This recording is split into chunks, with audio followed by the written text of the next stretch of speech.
नमस्कार बच्चों, बहुत बहुत स्वागत है आप लोगों का इस वीडियो में। मैं हूं सरोज सिंह। और जैसा कि महाराष्ट्र बोर्ड ने कोरोना महामारी की वजह से हमारे हिंदी की पुस्तक बाल भारती से कुछ चैप्टर कम कर दिए हैं, तो इसके पहले हम लोगों ने पाठ 5 पढ़ा, मन का रोगी। तो इसके बाद पाठ जो 6 है, दारागंज के वे दिन, वो पाठ कैंसिल कर दिया गया बच्चों, उसको निकाल दिया गया है। निकाल दिया गया मतलब इस साल उसे नहीं पढ़ना है। अब हमें अगला पाठ पढ़ना है जिसका नाम है धूप की उस्मित छुअन। धूप की उस्मित छुअन ये पाठ का नाम है। और पाठ के कवि हैं, चूँकि एक गज़ल है बच्चों, और गज़लकार हैं पंडित रामदरस मिश्र। तो इसके बारे में आज हम लोग अध्ययन करेंगे। तो सबसे पहले गज़ल के बारे में, तो गज़ल एक विधा है, और जैसे गीत, कविता और हमारे लोकगीतों में कजरी, ठुमरी, बिरहा ये सब होते हैं, वैसे उर्दू में, अरबी में गज़लें होती हैं, गज़ल होती है, शेर व शायरी होती है। इसके अलावा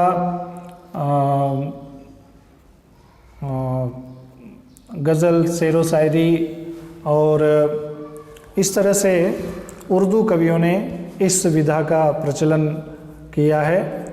तो ख़ास तौर से ये उर्दू में, अरबी में लिखा जाता है, लेकिन गज़लों को हिंदी कवियों ने भी अपनाया, हिंदी कवियों ने भी लिखा। यहाँ आप प्रमुख गज़लकार देख रहे हैं, गज़ल लिखने वाले पुराने कवियों के नाम इधर दिया है। बाएं तरफ है मिर्ज़ा गालिब, मीर तकी, फिराक गोरखपुरी, राहत इंदौरी, निदा फाजली, वसीम बरेलवी, ये सब बहुत बड़े बड़े गज़लकार हैं जिन्होंने बहुत सुंदर, बहुत उच्च कोटि की गज़लें लिखी हैं। तो इसी तरह हिंदी कवियों में भी बहुत सारे कवि हैं जिन्होंने गज़लों की विधा को अपनाया, गज़ल लिखे। तो गोपाल दास सक्सेना, नीरज इनका उपनाम है। दुष्यंत कुमार बहुत बड़े गज़लकार, बहुत ऊंचे कोटि के गज़लकार। मदन लाल वर्मा, राही मासूम रज़ा, वीरेंद्र खरे, गुलजार, ये सब बड़े बड़े कलाकार हैं, बड़े बड़े गज़लकार हैं जिन्होंने गज़ल की विधा में बड़ा नाम कमाया, बहुत अच्छी अच्छी गज़लों का निर्माण किया। गज़ल गायक भी अलग तरह से होते हैं बच्चों, बड़ी मीठी आवाज़ में गज़ल गाई जाती है। तो गज़ल के सम्राट, गज़ल सम्राट जगजीत सिंह का नाम आपने सुना होगा, अब वो हमारे बीच में नहीं है। इसी तरह मेहंदी हसन, हरिहरन जो अभी हैं, जीवित हैं और अभी भी गज़लें गाते हैं, भूपेंद्र सिंह, चंदन दास, ये सब बहुत अच्छे किस्म की, उच्च कोटि की गज़ल गायक हैं। और इसी तरह गुलाम अली जो पाकिस्तान के हैं बच्चों, लेकिन इनका केवल पाकिस्तान में ही नहीं, पूरी दुनिया में गज़ल गायकी में बड़ा नाम है। भारत भी कभी कभी बीच बीच में आते हैं और इनके गज़ल के प्रोग्राम होते रहते हैं। इसी तरह पंकज उधास, तो इनकी गज़ल आपने सुनी होगी, एक पिक्चर है, पिक्चर का नाम मुझे नहीं मालूम, चिट्ठी आई है, चिट्ठी आई है। तो ये गज़ल पंकज उधास ने गाया है। इसी तरह बेगम अख्तर, मुन्नी बेगम, पिनाज मसानी, ये सब बड़े बड़े गज़ल गायक हैं जिन्होंने गज़लों में धूम मचाई है। तो ऐसे गज़ल गायक हैं। तो इसी तरह की गज़ल हम लोग आज ये पढ़ने जा रहे हैं। तो ये इस गज़ल के कवि हैं बच्चों रामदरस मिश्र। पाठ का नाम है धूप की उसमें छुअन। पहले हम लोग जरा इनका परिचय जान लेते हैं। तो रामदरस मिश्र जी का जन्म 1924 गोरखपुर उत्तर प्रदेश में हुआ। बहुत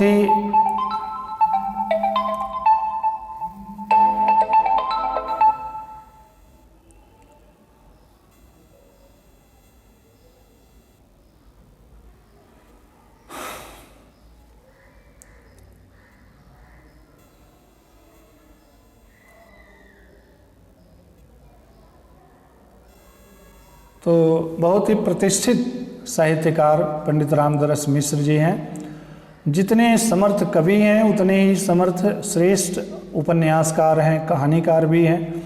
इन्होंने उपन्यास भी लिखा है, कहानी भी लिखी है, नई कविता, छोटी कविता, लंबी कविता, इसके साथ साथ इन्होंने गज़ल भी लिखी है। और आपने सारे सृजनात्मक लेखन में गांव और शहर की ज़िंदगी के कठोर यथार्थ की गहरी पहचान दिखाई है। गांव का जीवन, शहर का जीवन, और दोनों में क्या तालमेल है, क्या संबंध है, क्या अंतर है, इन सब का बहुत सुंदर वर्णन अपनी गज़लों में किया है।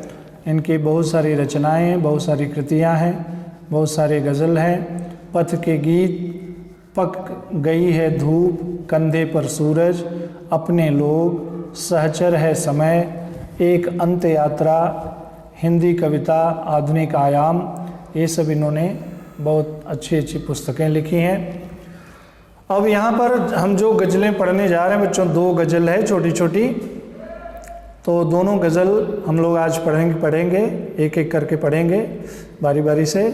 यहाँ रामदास मिश्र की 2 गज़लें दी गई हैं। प्रथम गज़ल के शेरों में आपने पहचान के साथी के मिलने से राह के आसान होने, अस्थायी खुशी और जीवन की बेचैनी की बात की है। और दूसरी गज़ल में इन्होंने बसंत के आगमन से प्रकृति, प्राणियों में होने वाले परिवर्तन और प्रसन्न वातावरण की बात की है। यानी पहले गज़ल में जब कोई साथी, कोई हमराही, कोई हमदर्द मिल जाता है, कोई साथ में चलने वाला मिल जाता है, कोई मददगार मिल जाता है, तो हमारी राह कितनी आसान हो जाती है। लेकिन दूसरी तरफ ये भी बताया है कि हमारे जीवन में जो खुशियाँ आती हैं वो स्थायी नहीं होती हैं, वो खुशियाँ अस्थायी होती हैं। तो जैसे दिन के बाद रात होती है और रात के बाद दिन, उसी तरह खुशी के बाद दुख और दुख के बाद सुख, ये निरंतर आता रहता है, परिवर्तन होता रहता है। और जीवन में कुछ लोग बेचैन रहते हैं, ये समझकर कि खुशियाँ हमारी स्थायी होनी चाहिए। तो इन सब का वर्णन पहली गज़ल में किया है और दूसरी गज़ल में इन्होंने बसंत ऋतु का वर्णन किया है। तो बच्चों हम लोग पहली गज़ल आज हम लोग देखते हैं। तो चूँकि ये गज़ल है और गज़लों में बड़ी मधुर मीठी आवाज़ होती है, मीठी आवाज़ में गाई जाती है। अब चूँकि मैं उतना अच्छा गायक तो नहीं हूँ, लेकिन चूँकि ये गेय है, गाने योग्य है, तो इसलिए गाना गाया जाना चाहिए। और बच्चों कोई भी कविता, कोई भी गीत, कोई भी गज़ल यदि गाकर उसको पढ़ें, गाकर सुनकर पढ़ें, गाकर बताया जाए तो ज़्यादा समझ में आती है। आप लोग भी इसी तरह गाने का प्रयास कर सकते हैं और संभवतः आप लोग मुझसे अच्छा गा सकते हैं, क्योंकि बच्चों में देखा गया है कि बहुत अच्छे गायक रहते हैं, वो खुलकर आगे नहीं आते हैं लेकिन रहते हैं, बहुत अच्छे कलाकार रहते हैं। तो आप लोग भी इसका निरंतर प्रयास करना, और जब कक्षाएं शुरू होगी तो आप लोग सुनाना। तो पहला गज़ल 2-2 लाइन का शेर है। रास्ते में रोशनी मुस्कान हो गई, रास्ते में रोशनी मुस्कान हो गई, पहचान थी न तुझसे यूं पहचान हो गई, पहचान थी न तुझसे यूं पहचान हो गई, रास्ते में रोशनी। बच्चों आप लोग देख रहे होंगे यहाँ तेरी शब्द लिखा है, तो कभी कभी गज़लों में धुन बनाने के लिए, लय निकालने के लिए कोई कोई शब्द जल्दी बोल देते हैं या छोड़ देते हैं, तो इस तरह से उसको लय निकालने के लिए, लय बनाने के लिए हमने तेरी शब्द नहीं बोला।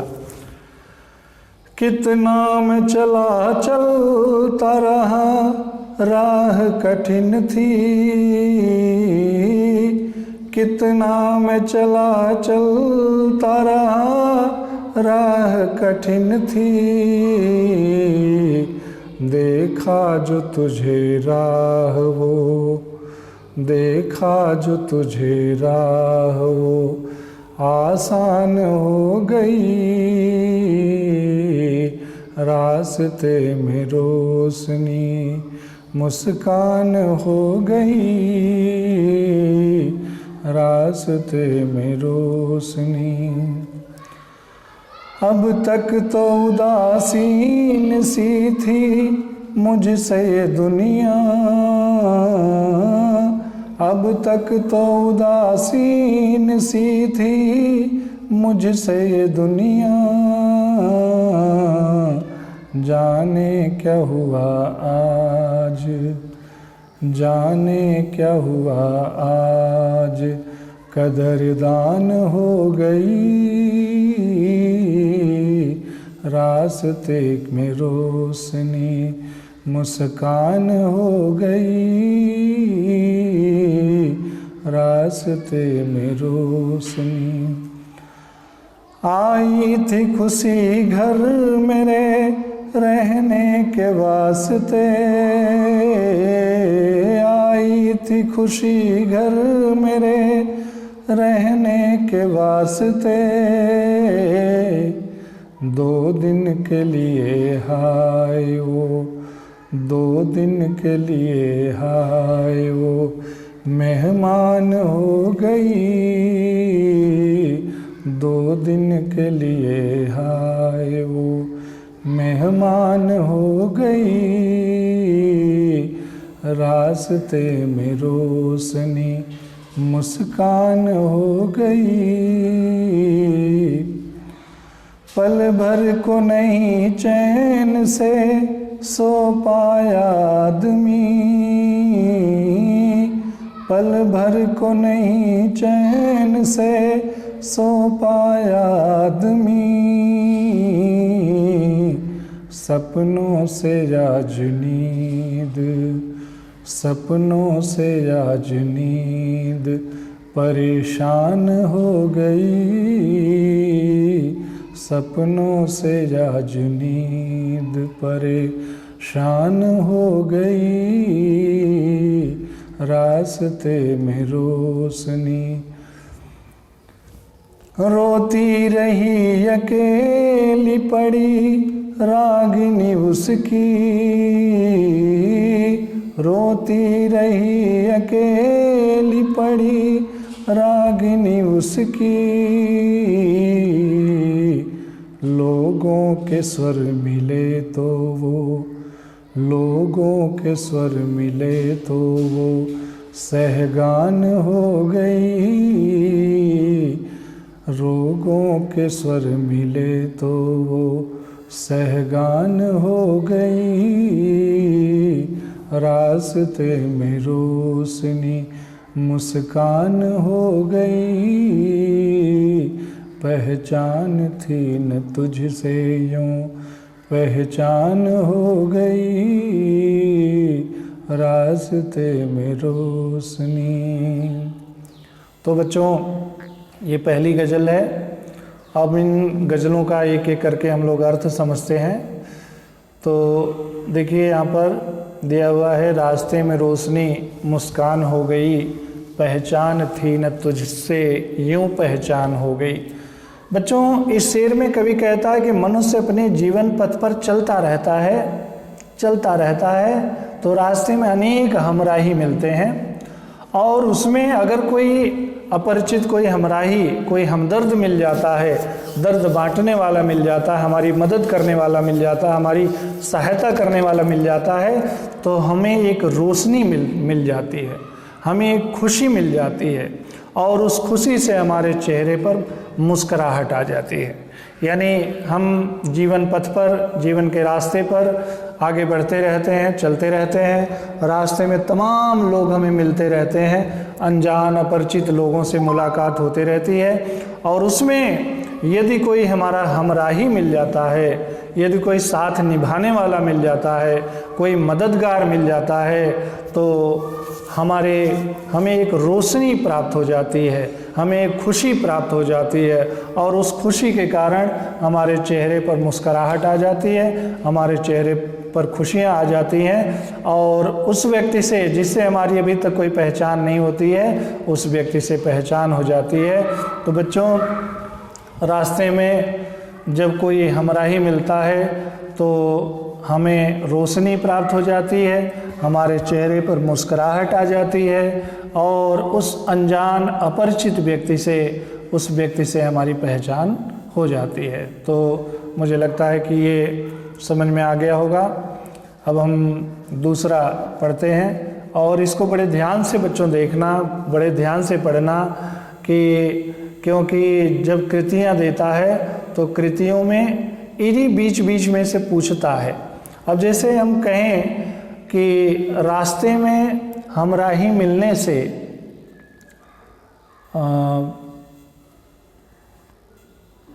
रास्ते में किसी हम सफ़र के मिल जाने से, हमराही के मिल जाने से हमें क्या प्राप्त होती है, तो हम लिख सकते हैं रोशनी प्राप्त होती है। और रास्ते में रोशनी प्राप्त होने से हमारे चेहरे पर क्या आ जाती है, तो इसका जवाब होगा मुस्कुराहट आ जाती है। तो और इसके अलावा और व्यक्ति से हमारी पहचान हो जाती है। तो बच्चों, इस शेर का मतलब समझ गए होंगे। अब अगला शेर हम देखते हैं। कितना मैं चला चलता रहा, राह कठिन थी, कितना मैं चला चलता रहा, राह कठिन थी, देखा जो तुझे राह वो आसान हो गई, देखा जो तुझे राह वो। बच्चों, इस शेर में कवि कहता है कि मनुष्य अपने जीवन की राह पर चलता रहता है, चलता ही रहता है, निरंतर चलता है, जीवन पर्यंत वह चलता रहता है, भागता रहता है, दौड़ता रहता है।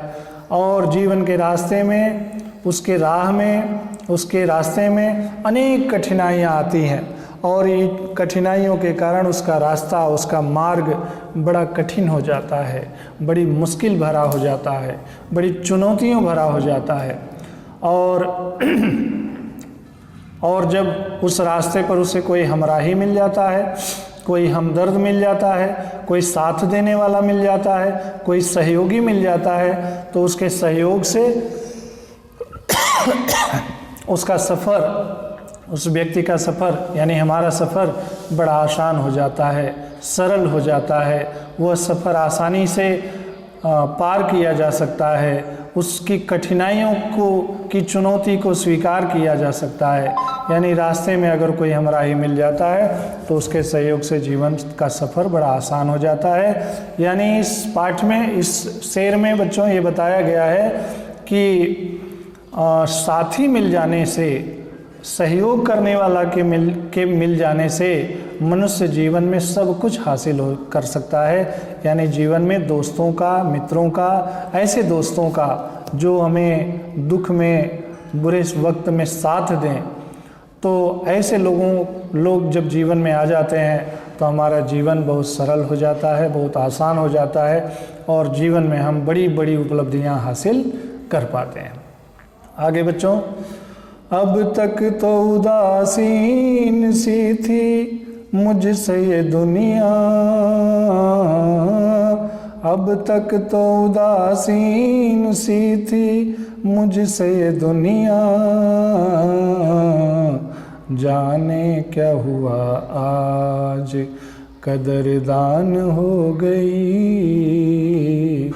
जाने क्या हुआ आज कदरदान हो गई। बच्चों, इस शेर के माध्यम से कवि इस दुनिया से, इस संसार से शिकायत करता है कि जब हमारे पास कुछ नहीं होता, यानी हम मुसीबत में होते हैं, हम कठिनाई में होते हैं, तो दुनिया हमारी उपेक्षा करती है, हमारी तरफ कोई निगाह नहीं डालता, हमारी तरफ कोई ध्यान नहीं देता, हमारी उपेक्षा करता है, हमारे प्रति उदासीन रहता है, कोई हम पर ध्यान नहीं देता है, कोई हमारी मदद नहीं करता है। और कहता है कि मेरे अंदर अब कौन सा परिवर्तन आ गया कि दुनिया मेरी कदरदान हो गई। कदरदान बच्चों गुण ग्राहक, यानी हमारे गुण का महत्व देने वाले बहुत सारे बढ़ गए हैं। यानी अब मेरे अंदर कौन सा परिवर्तन आ गया कि दुनिया मेरी कदरदान हो गई। इसका मतलब है बच्चों कि जब हमें रास्ते में कोई सहयोगी मिल जाता है, मित्र मिल जाता है और जीवन में हम उपलब्धियां हासिल करने लगते हैं, जीवन में उपलब्धियां हासिल कर लेते हैं, तो यही दुनिया जो पहले हमसे मुंह फेर लेती थी, जो हमारी तरफ पीठ कर लेती थी, जो हमारी तरफ ध्यान नहीं देती थी, वही दुनिया हमारे गुणों की कदर करने लगती है, हमारे गुणों की पहचान करने लगती है, वही हमारी प्रशंसा, वही हमारी बड़ाई करने लगती है। तो बच्चों इस पाठ में, इस शेर में जो दिया है वो आप लोगों ने समझ लिया होगा। आगे देखते हैं। 2 दिन की खुशी घर मेरे, आई थी खुशी घर मेरे, रहने के वास्ते, 2 दिन के लिए हाय वो मेहमान हो गई।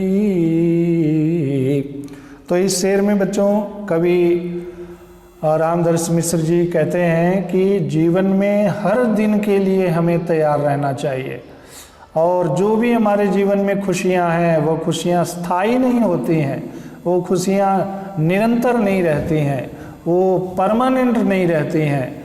ये खुशियां आज हैं तो कल दुख भी आता है। कवि का मानना है कि जीवन में खुशियां हैं तो दुख भी है। ये खुशियां स्थायी नहीं रहती, हमेशा हमेशा के लिए नहीं रहती हैं। खुशियां कभी हमेशा परमानेंट नहीं रहती हैं। वो कहते हैं कि खुशी मेरे घर पे हमेशा के रहने के लिए आई थी, यानी मेरा इरादा था, मेरी इच्छा थी कि खुशी हमेशा मेरे घर पे रहे, खुशियों से हमारा घर भरा रहे।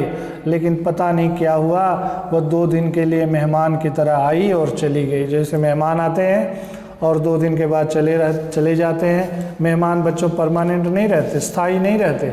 वो आते हैं तो जाते भी हैं, कुछ दिन में चले जाते हैं। ऐसे ही जीवन में हमारे खुशियाँ आती हैं तो उसके बाद वो चली भी जाती हैं। खुशी के बाद दुख आता है, दुख के बाद सुख आता है, यानी ये निरंतरता बनी रहती है। कभी स्थायी दुख भी नहीं रहता और कभी स्थायी सुख भी नहीं रहता। इसलिए हमें समझना चाहिए कि दुख और सुख दोनों जीवन के 2 पहलू हैं। एक आता है तो दूसरा जाता है, और हमें दोनों में सुख में और दुख में, दोनों में एक भाव, एक जैसा रहना चाहिए। न तो हमें खुशियों में बहुत अधिक इतराना चाहिए और न हमें दुख में बहुत अधिक गमगीन होना चाहिए, बहुत दुखी होना चाहिए, क्योंकि ये जीवन की गति है, ये निरंतर आते रहते हैं। आज दुख है तो कल सुख आएगा, और आज सुख है तो कल दुख भी आएगा। पल भर को नहीं चैन से सो पाया आदमी, सपनों से आज नींद परेशान हो गई। तो बच्चों इस शेर में कवि ने मनुष्य को भविष्य के प्रति चिंता और सफलताओं के प्रति आगाह किया है। कवि कहते हैं कि मनुष्य भविष्य की चिंता में एक पल भी आराम की नींद नहीं सोता। बच्चों आप लोगों ने देखा होगा, बहुत सारे लोग हैं वो भविष्य की जाल बुनते रहते हैं, भविष्य की चिंता में डूबे रहते हैं। आज उनके अंदर जो खुशियां हैं उस खुशी का भी वो आनंद नहीं ले पाते हैं, और भविष्य की चिंता में आज के वर्तमान को वो बर्बाद कर देते हैं। तो भविष्य की चिंता में बहुत अधिक लीन नहीं होना चाहिए। भविष्य में जो आएगा सो आएगा, उसे देखा जाएगा। तो अपने अच्छे और सुखद भविष्य के बारे में आदमी दिन रात सोचता रहता है, दिन रात सोचता रहता है, और ये सोच कर वो परेशान हो जाता है। उन सपनों को बुनने में उसकी नींद हराम हो जाती है। उसे जो सुखद नींद लेना चाहिए वो नींद उसकी हराम हो जाती है। इसलिए कवि का कहना है कि भविष्य की चिंता में आज की जो सुख भरी नींद है, चैन की नींद है, उसे हमें बर्बाद नहीं करना चाहिए। इसलिए व्यक्ति को भविष्य के सपने नहीं सजाना चाहिए। सपने देखो, लेकिन उसमें इतने लीन मत हो जाओ कि आज का वर्तमान भी उसमें गायब हो जाए। तो वर्तमान में जीना चाहिए, वर्तमान में जो है उसके प्रति हमें पूरी निष्ठा से हमें कार्य करते रहना चाहिए। भविष्य की चिंता से अपने आप को परेशान नहीं करना चाहिए। समझ गए? तो आगे रोती रही अकेली पड़ी रागिनी उसकी, लोगों के स्वर मिले तो वो सहगान हो गई, लोगों के स्वर मिले तो इस शेर में बच्चों कवि ने सहयोग की भावना और उसके प्रभाव को प्रकाशित किया है कि देखिए व्यक्ति के जीवन में अनेक समस्याएं आती हैं और समस्याएं आने पर वह दुखी होता है, मायूस होता है, लेकिन जब उसका कोई सहयोगी मिल जाता है तो उसकी वह मायूसी गायब हो जाती है, उसकी चुनौतियां समाप्त हो जाती हैं, उसकी कठिनाइयां दूर हो जाती हैं, उसकी समस्याओं का समाधान निकल जाता है। यानी अकेलेपन के कारण व्यक्ति के अंदर जो गीत संगीत उपेक्षित पड़ा था, गीत संगीत यानी जो खुशियाँ उसके अंदर दबी पड़ी थीं, वह जब लोगों का साथ मिलता है तो वह गीत संगीत उसके अंदर जो दबा पड़ा था वह एक समूह गान में, सहगान में बदल जाती है, परिवर्तित हो जाती है।